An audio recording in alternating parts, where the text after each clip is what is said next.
before the war, if I had known them as people, I would have rotted in jail before participating in the war.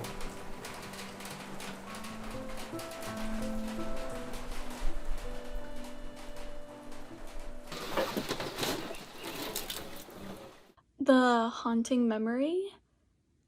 I thought this was really, really interesting and a really good perspective to have been shared. And I think it's one of those things that people don't really think about in the kind of terms that he was talking about. And this is, he was a young man when he was in the war, and now he's, kind of later in life and reflecting back, and hopefully has worked through some of the things that he was trying to come to terms with, being a part of it, even if he wasn't there firing a gun or anything like that, still being a part of the war in whatever way, and having what seemed like real regret about that. And hopefully, at this point in his life, he's kind of worked past that. But I thought it was a really interesting perspective that I don't necessarily think we hear very often. I think we hear a lot about how terrible war is in general terms, and the kind of impact that it can have both physically and mentally on soldiers via, injuries or amputations or other things like that, or PTSD and the kind of strain that it has as you're trying to transition back into life outside of a combat zone, and the things that you kind of carry with you, like he was saying with 4th of July and the fireworks, and how that was really hard for him. I think we often hear stories about that, but I don't necessarily think we hear about like regret, and about, in his particular case, signing up beforehand while kind of feeling like he didn't really have an option, because if he was going to get his number called and he was going to have to go anyway, he might as well sign up and get to choose what, he gets trained in. And I thought that was a really interesting concept, and for him to talk about something that has clearly been really hard for him, and talk about finally being ready to let go and, get rid of this stuff and move forward, I thought was really, really powerful, because this, like I said, he was a young man in the war, and this is later on in his life. So after all of this time, it still weighed on him in some kind of way. So I thought it was a really, really interesting perspective. I thought it was really, really beautiful to watch in a kind of heartbreaking way, and I thought it was well done. These reviews for The Haunting Memory. This film, Tabak, provides an emotional recount of the meaning of trauma for him. The comparison to being haunted by the noises, the smells, being taken back to the nightmare of war and conflict. This is also mixed with beautiful and hopeful music and scenery, in between footage from decades ago in Vietnam. They showcase as well the importance of doing good, and as they give the example of Tabak giving support to students in their path to become educated and away from conflict, and this attempt to heal, which quite frankly seems unattainable for a soldier who has experienced so much pain. And it is just beautiful. I really enjoyed it. I really enjoyed this piece. I thought it was just one more great telling in perspective of a time, when things were obviously not easy. I think most of us are at least vaguely aware of the circumstances around Vietnam.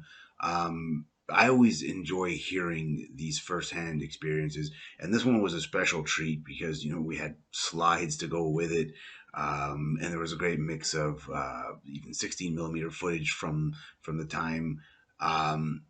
So yeah, I thought it was really well constructed for such a short runtime. They pack a lot in there, and it just kind of hits all the right emotional marks. Strong little piece, and I thank them for making this one. I really enjoyed it. Great work. The haunting memory.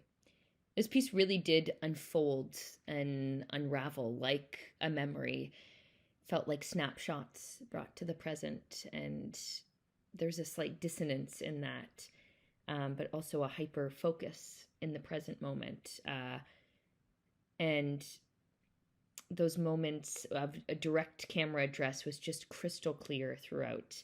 There's a really raw honesty in the very complicated feelings and parsing through the confusion of the aftermath of Vietnam, and it moved to the lessons that have been learned to move forward with love and acceptance.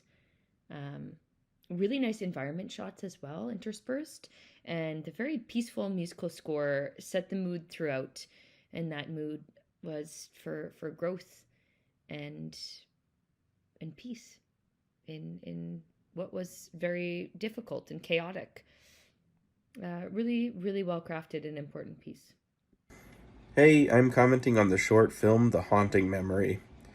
I'll just start by saying that I love this method of rendering history. I think it is so effective and just so much more interesting and relatable when you take these historical events and you root them in someone's personal experience of them.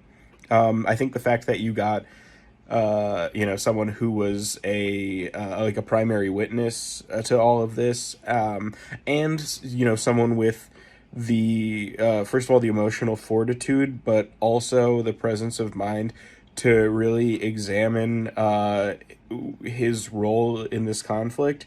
Despite it having been a non-violent role on the surface, like recognizing his complicity, I think that's a really rare and really valuable thing that you've hit upon.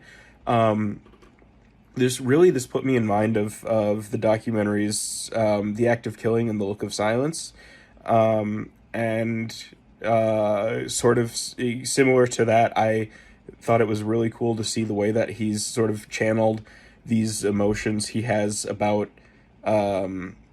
his role in the war into art and into reconnecting with Vietnam. Yeah, really nice work. I really enjoyed this. The Haunting Memory. Wow. This was really, really well done. Gorgeous film. Just absolutely beautiful. It was really cool to listen to his story. I can't imagine what he went through, and I can't imagine what he's still going through, but it was really important to sit and listen to everything that he had to say and what he had experienced in Vietnam. I think that the filmmakers did such a beautiful job bringing that story to film in the way that they did it, like using the old television advertisement as a transition about the draft and going into signing up for the war. I thought that using the old photographs in the projector was another really lovely touch. The way that the filmmakers decided to edit the whole film, to have it have this lovely, fluid, streamlined area was great. The cinematography, everybody. This was really lovely and very emotional. All right, I just finished watching The Haunting Memory, which I thought was a really powerful piece that was based around the Vietnam War and sort of the resistance to the war, and not just the resistance to the war. Early on, the main character narrator was a dissenter at the time, but really sort of exploration of sort of the humanity and a sense of empathy that was lacking when that war went on, and how it sort of reflected in a lot of the dynamics, especially military-wise, colonial-wise in the world today. I thought it was a really great link between the past and in the future and the present that was matched with a natural aesthetic. There were a lot of shots of nature, bugs, and I thought it was reflecting life in lots of different types of ways that was meant to sort of replicate a feeling of respecting life in all of its forms, especially even if it's far away or in a land that you wouldn't recognize. I thought the lead narrator did a really great job at sort of couching the concept and not just bridging the gap from how it was before to right now, but sort of eventually going to Vietnam himself and sort of reflecting a level of empathy, humanity, and respect for what is going on there, and sort of a reflection of a war-hungry country and world in general, and how that is problematic to the human psyche in general. And even if you wouldn't participate in the war, or if you did participate in the war, you were just doing your job, that there was a lot of trauma there and a lot of tragedy there that needs to be reconciled with and faced to be dealt with. And I thought that this piece was created as a means to help that process. So I thought it was very thoughtful, very well done, and had a very ruminative and respectful approach to a time that was incredibly rife with trauma, death, and pain. So I thought the ability to create a sense of hope and love ultimately was a really strong reflection of the intention of the piece and how well it ended up working on me and ideally a wider audience. So I thought it was very well done, and I enjoyed it a lot.